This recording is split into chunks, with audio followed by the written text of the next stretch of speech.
In this video, we'll look at corner cabinets. On the screen are several different shaped corner cabinets, one with a Lazy Susan and a blind corner cabinet. Let's start with placing a base cabinet. To place a corner cabinet with the base cabinet tool, when you come into a room and you slide along the wall, you'll see a ghost outline. When you reach the corner of the room, you'll see the ghost outline change to the shape of a corner cabinet. At this point, you can left-click and the program will automatically place the corner cabinet. It works the exact same way in a floor plan view. With the base cabinet tool, come in, slide along the wall.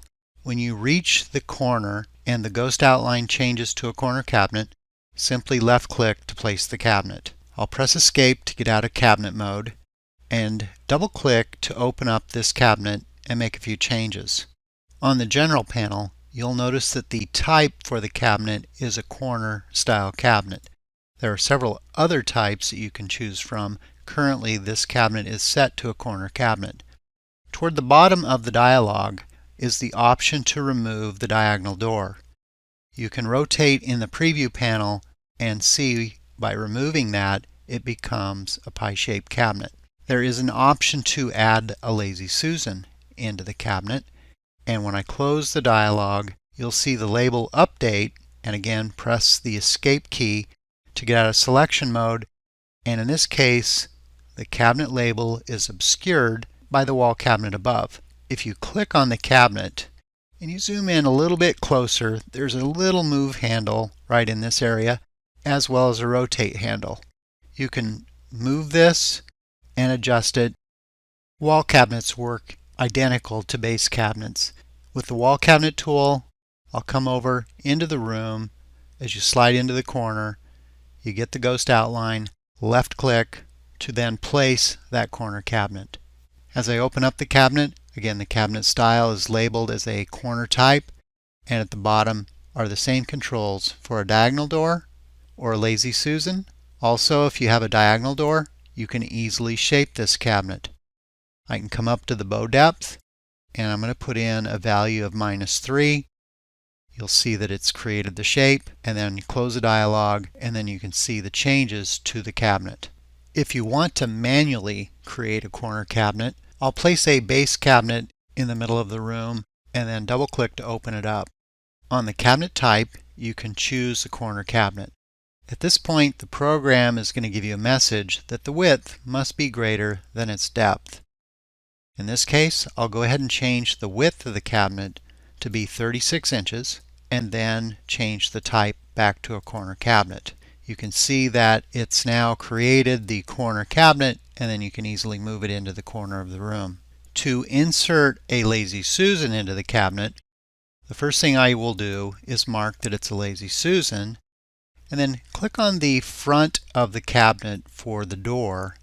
You'll notice that it's highlighted the Auto Right Door Face Item type, and then I'm going to come down underneath the face item and click on Specify the Shelves.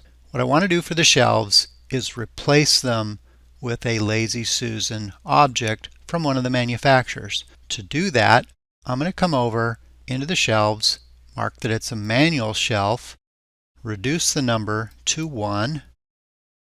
You see the preview over here where the shelf is split equally. I'm going to change the spacing and set that at the very bottom of the cabinet box. Then I'm going to come up into the library and I'm going to choose one of the Lazy Susan objects that will fit into the cabinet.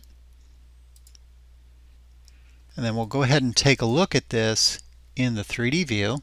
Then I'll go ahead and toggle my view to the Glasshouse view so we can see inside the cabinet. You can see the Lazy Susan is placed inside there. You can also select the cabinet, and there is an option to open the cabinet doors, and then you can see into the cabinet and specifically where the Lazy Susan is.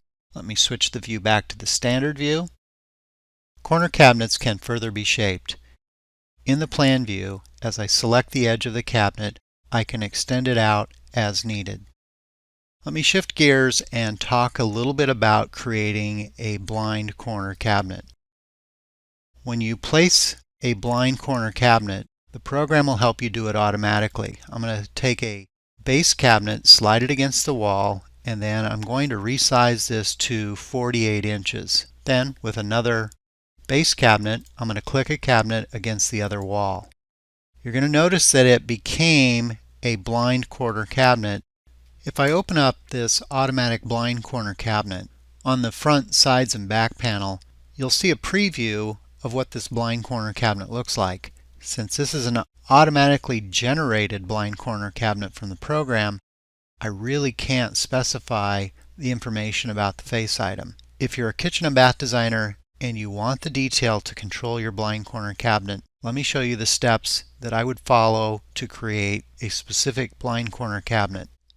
I'm going to go ahead and remove both of these cabinets. And the first thing I'm going to do is go up into my default settings. It's the little wrench indicator for defaults. Underneath the cabinet category for general cabinet is the setting to create automatic blind corner cabinets. I'm going to turn this off so the program will not create an automatic blind corner cabinet for me. Now when I place a base cabinet against the wall, resize this to 48 inches, and place another base cabinet on the opposing wall, and then bump that cabinet next to the other cabinet, notice that it does not become a blind corner cabinet.